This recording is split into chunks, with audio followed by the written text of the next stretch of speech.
ដំណើរសាច់រឿងមួយនេះដែរវាគឺជារឿងមួយដែលបានកើតឡើងនៅក្នុងខេត្តពោធិ៍សាត់ដែលនិយាយពាក់ព័ន្ធទៅនឹងប្តីប្រពន្ធពីរនាក់ដោយប្តីមានគំនិតមួយចង់ចូលទៅក្នុងព្រៃដើម្បីបរបាញ់សត្វមុនដែលបុរសជាប្តីចូលទៅក្នុងព្រៃដើម្បីបរបាញ់សត្វក៏បាននិយាយដាស់តឿនទៅកាន់ប្រពន្ធរបស់គាត់អំពីត្រណមនៅពេលដែលគាត់ដើរចូលទៅក្នុងព្រៃ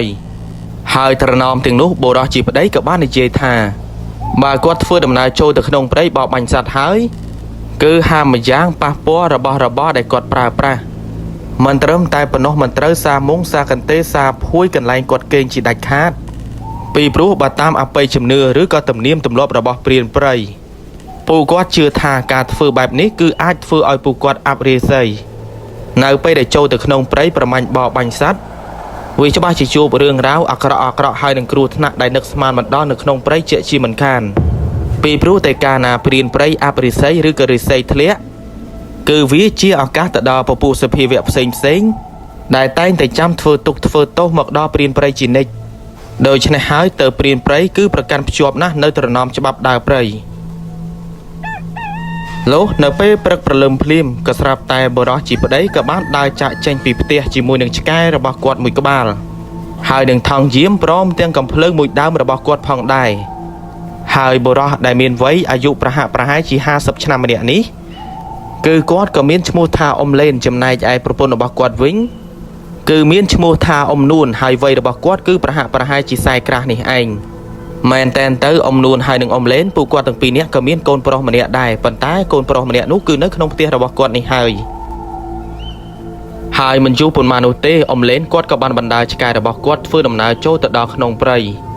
ហើយចម្ងាយពីផ្ទះនិងភូមិរបស់គាត់ចូលមកដល់ទឹកដីព្រៃនោះគឺប្រហាក់ប្រហែលជា5ទៅ6គីឡូដីនេះឯងជាទម្លាប់ឆ្កែរបស់អ៊ំលេននៅពេលដែលអ៊ំលេនគាត់ធ្វើដំណើរទៅណាមកណាមិនថាចូលទៅក្នុងព្រៃឬក៏ទីកន្លែងណាក៏ដោយគឺវាតែងតែដើរតាមម្ចាស់របស់វាយ៉ាងស្អិតរមួតតែម្ដង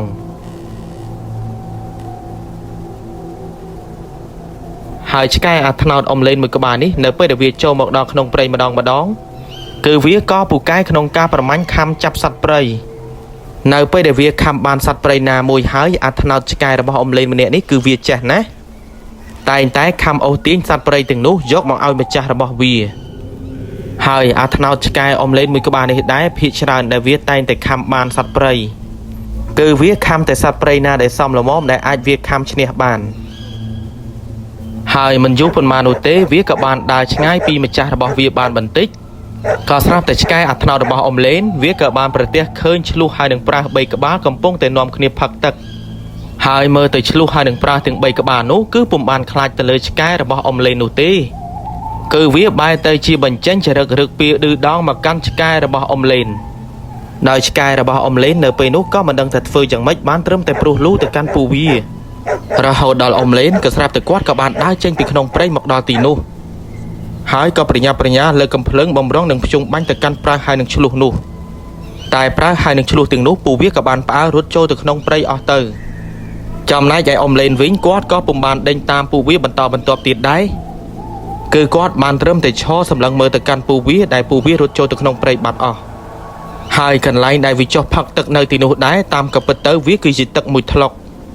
ដោយសារតែរដូវនោះវាគឺជារដូវប្រាំងអញ្ចឹងហើយធ្វើឲ្យទឹកមួយថ្លុកនោះបានរីងស្ងួតហួតហែងស្ទើរតែអស់ទឹកមួយថ្លុកនោះទៅហើយដោយទឹកមួយថ្លុកស្ទើរតែរីងស្ងួតហួតហែងបែបនេះបើតាមចាស់ដើមពួកគាត់ហៅថាគឺជាខ្នាចព្រៃក្រោយមកមិនយូរប៉ុន្មានមេឃក៏ចាប់ផ្ដើមងងឹតអ៊ំលេនគឺគាត់បានឡើងទៅអង្គុយនៅលើដើមឈើដើម្បីនៅចាំកន្លែងខ្នាចព្រៃទឹកមួយថ្លុកនោះក៏ព្រោះតែគាត់ជឿថាខ្នាចព្រៃនៅកណ្ដាលព្រៃបែបនេះគឺសម្បូរណាស់សត្វព្រៃដែលពួកវាចូលមកផឹកទឹកទីនោះអញ្ចឹងហើយទៅតាំងពីពេលដែលគាត់ដើរមកជួបខ្នាចព្រៃនោះគឺគាត់ពុំបានទៅណាឆ្ងាយពីខ្នាចព្រៃនោះទេដោយនៅកណ្ដាលព្រៃនោះដែរតាមក៏ពិតទៅវាគឺជាតំបន់ព្រៃភ្នំខ្មោចនៃខេត្តពោធិ៍សាត់នេះហើយ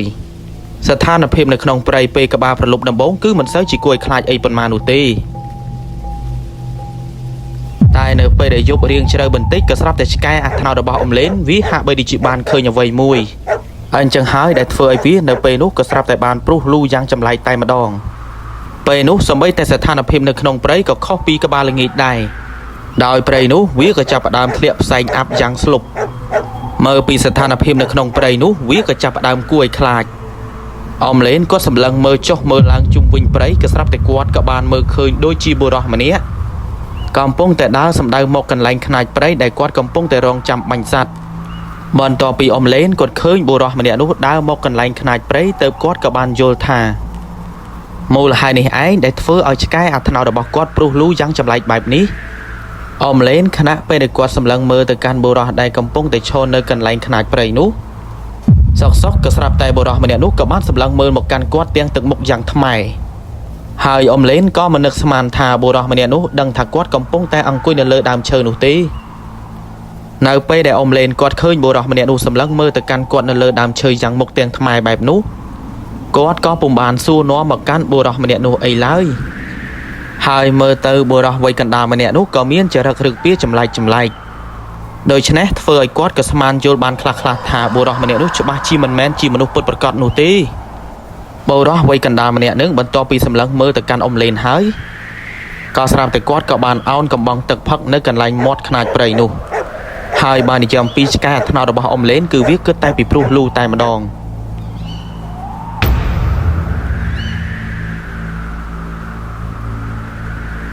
บรอไว้กันดาได้เก้กำปงแต่กับบองตึกพักคือเก้เนยแต่เงือบมุกสำลังมือมาการอมเลนยังจำไรสามใบแต่เงือบโชดดาวเวอร์ตลบตะวิงกระดอยกันได้แต่สำลังมือมากันอมเลนได้หายสระเปได้โบราณมันเนี่ยนู้ดาวโจแต่ดาวขนมปลายบานบันติตามกับเปิดเตอร์วิคือจีชิรุกปลายได้บานในมืดเฟอร์จีโบราณมันเนี่ยนู้ดำใบโจแต่ผักตะกันไหลขนาดปลายคือขนมกาปีกับเอาอมเลนบังตะกันวีนี่หายบอลต่อไปชิรุปลายนู้วิโจแต่ขนมปลายบัดบานมวยสระบอกกระสับแต่อันลงประหารจีมองดับเติมมองดับมวยจิตปีกระดาตรีดหายกาดาวปลื้จะให้ดังจำไรวิกระจับดามการล้างแต่เลยอมเลนตีด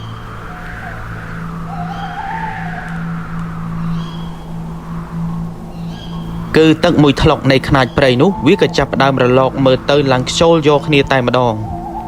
แต่ยังได้ในเปรย์นุคือปุ่มเมียนช้อปุ่มเมียนเอาไว้สมัยแต่บันติดตัวแต่ซอได้อ้ายในจีบานทาวิหะใบดิจิเมียนเอาไว้ไม่ยั้งในขนมขนาดเปรย์นุในไปได้อมเลนก็จำเมื่อทามีนเอาไว้ในขนมขนาดเปรย์นู้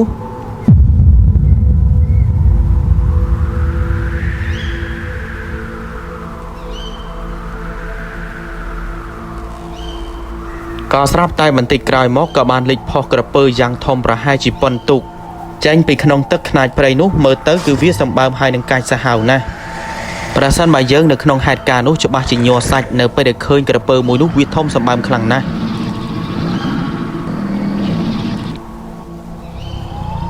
ในไปได้กระเปอร์นุวิลิกพอลางมันอยู่บนม้านกระสับแต่วิกับบานลึกในขนมตึกวิ่งหายขณะไปนึ่งอมเลนกอดกับบานเกิดทานิสำนางอหายได้กอดมันบานจ่อตึกขนมตึกขนาดเปรย์นุ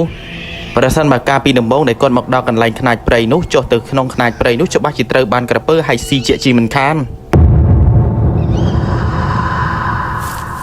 หายกลายมองตีก็แจ้แต่จูบเรื่องพลายจำไรเนื้ออันลงจนล้อประหารจีมองมุ้ยแต่มองปีจิงปีกระดาตรีดก็สรับแต่มีนสตรีมันเนี้ยบานรุดเจนปีขนมเปรย์สำได้หมกรกอมเลนในกันไหลขนาดเปรย์ดาวเมื่อเตอสตรีมันเนี้ยนู้ห้าไม่ดิจิบานดังทาอมเลนกอดกำปงแต่รองจำบัญซัดในกันไหลขนาดเปรย์นู้หายตามกับเปิดเตอสตรีมันเนี้ยนู้คือจีอมนู้นประปุ่นระบอมเลนนี่เองปุกวีไอชับโจปิเลอร์ดามเชยแต่เพียงวิ่งเพลียงหายจบวิมีนเรื่องไอ้การไล่บานจีไม่วีไอ้รุดยังไพสลันสลาวบอกรอกไอ้ในกันดาบไรจังเฮ้ยไอกำจรอาสูนอมชมเด็กเปนี่ไอดูทางโกนเจอเด็กเปียเปนี่วีกำปงกับที่แหลกครุนชื่อทุนเงานะดักถนำไอก็วีมันบัดแง่ยอครุนกับไอครุนขลังนะอันเจอหายปุกวีไอชับโจปิเลอร์จงดามเชยมอกตั้งจมูกถึงขยมไม่วีไอในจำในข้างคราวนุ่งสันเตอร์ชมจอเตอร์เลยหายกรอนตะลือแบบหนึ่งพลิ้มตึกมกระบอมนู้นก็จับประดามยิงยมใส่ยังจำไรหายชมเหมือนบ้านจะปุกวีไอยูมาแล้วมันเป็นยักษ์โจปิเลอร์ดามเชอร์มอกบ้านไอจอเตอร์กรมสมานถ่ายมันดังถ่ายคือจีไอซอไอปูกายในมืดคลุนนะฝืนมุกฝืนหมดโดยประปุ่นอันเบะดะประสันบางอันมันดังเตะประหายจีอันโจตึกข้างกราวหายอมนวลได้จีประปุ่นบอมเลนบรรทอปีลืออมเลนในจีแบบหนึ่งหายก็สำหรับตายบรรเจญาการะเทียดปิดดามตายมาดอง ហើ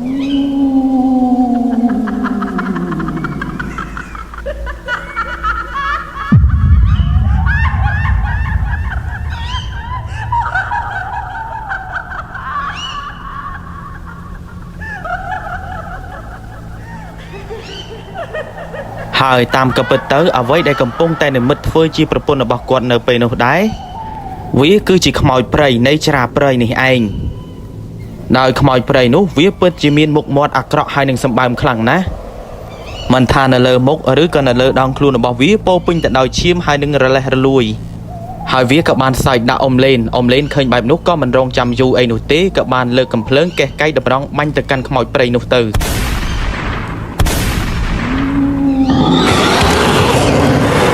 ប៉ុន្តែគ្រាប់កំភ្លើងរបស់គាត់ដែលបានបាញ់ទៅកាន់វានៅពេលនោះធ្វើអ្វីវាមិនបាននោះទេសូម្បីតែឆ្កែអាត្នោតរបស់គាត់នៅពេលនោះដែរវាក៏បានរត់ចូលទៅក្នុងព្រៃក៏ព្រោះតែវាខ្លាចរអាទៅលើខ្មោចព្រៃនោះ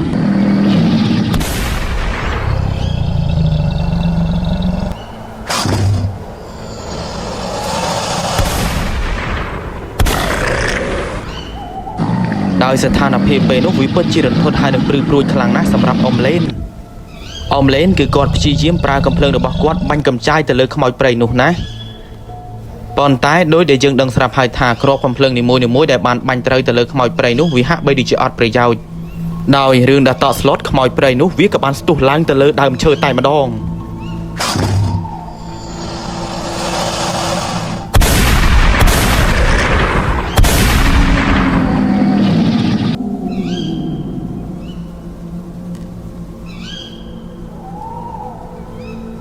នៅពេលដែលខ្មោចព្រៃនោះវាបាត់ស្រមោលនៅលើចុងឈើវាគឺជាអាកាសរបស់អ៊ំលេនដោយអ៊ំលេនគាត់ក៏បានដកហូតគ្រាប់កំភ្លើងប្រហែលជា3គ្រាប់ចេញពីថង់យាមរបស់គាត់រួចហើយគាត់ក៏បានធ្វើបរិកម្មគាថាបញ្ចុះអាគមនៃអធិនទៅលើគ្រាប់កំភ្លើងទាំងនោះហើយខ្ញុំក៏ភ្លេចប្រាប់ថាអ៊ំលេម្នាក់នេះមិនមែនជាព្រានព្រៃធម្មតាដូចជាការគិតរបស់យើងនោះទេដោយគាត់មិនមែនជាព្រានព្រៃដំឡូងមូលអីឡើយគឺគាត់ជាព្រានព្រៃដែលចេះរបៀនអាគមនិងរបៀបរបបដើរនៅក្នុងព្រៃច្រើនណាស់ហើយរបៀនអាគមទាំងអស់នេះគឺគាត់ស្នងឬក៏ចេះមកពីឪពុករបស់គាត់នេះហើយមួយយ៉ាងកាលពីដើមឡើយឪពុករបស់គាត់គឺជាព្រានព្រៃដោយគាត់ដែរអញ្ចឹងហើយទាំងរបៀនហើយនិងរបៀបរបបដើរនៅក្នុងព្រៃគឺគាត់យល់ដឹងពីឪពុករបស់គាត់នេះឯងដោយបន្ទាប់ពីគាត់ធ្វើពិធីដាស់បញ្ចុះអាមុនអាគមដោយបន្ទាប់ពីគាត់ធ្វើការដាស់បញ្ចុះមុនអាគមគាថាទៅលើគ្រាប់កំភ្លើងរបស់គាត់រួចហើយគាត់ក៏បានព្យាយាមសម្លឹងរកមើលខ្មោចព្រៃមាញ់នេះប្រសិនបើវាលេចបង្ហាញវត្តមានឲ្យគាត់ឃើញភ្លាមគាត់នឹងបាញ់កំចាយវាតែម្ដងពីព្រោះថាបើពុំដូច្នោះនោះទេគាត់នឹងត្រូវបានខ្មោចព្រៃនោះហែកធ្វើជាចំណីជាជាមិនខានហើយមិនយូរប៉ុន្មាននោះទេរឿងដ៏ព្រឺព្រួយក៏បានកើតឡើងមកលើគាត់ទៀត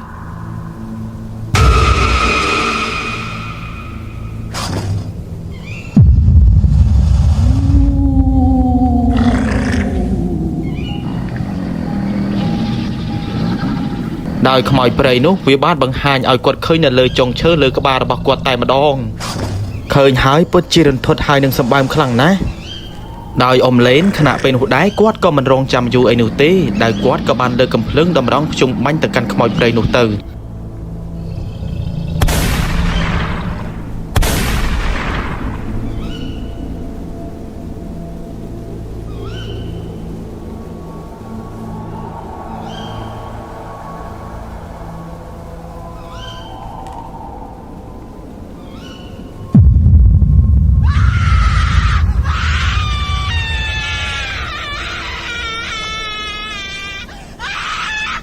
ខ្មោចព្រៃនោះបន្ទាប់ពីត្រូវគ្រាប់របស់អ៊ំលេនដែលអ៊ំលេនបាញ់ត្រូវវាក៏ធ្លាក់ពីលើចុងឈើមកលើដីស្រែកក្តៅក្រហល់ក្រហាយពេញលើរូបរាងកាយរហូតដល់រលាយបាត់នេះក៏ព្រោះតែគ្រាប់កំភ្លើងនៃអធិនរបស់អ៊ំលេនបានដុតកំចាយវាអញ្ចឹងហើយដែលធ្វើឲ្យវាកំចាយរលាយបាត់មួយរំពេចទៅដូច្នេះបន្ទាប់ពីខ្មោចព្រៃនោះវាត្រូវបានរលាយបាត់ស្ថានភាពតក់ស្លុតហើយនឹងគួរឲ្យខ្លាចក៏បានស្ងប់ស្ងាត់ដោយប្រសិនបើអ្នកទាំងអស់គ្នាចូលចិត្តទស្សនាប្រភេទសាច់រឿង 3D កុំភ្លេចជួយចុច Subscribe ដើម្បីទទួលបាននូវសាច់រឿងរបស់អ៊ំលេនភាគបន្តហើយជាចុងក្រោយនៃទានរន្ធត់ 3D ក៏សូមអរគុណនិងសូមជម្រាបលា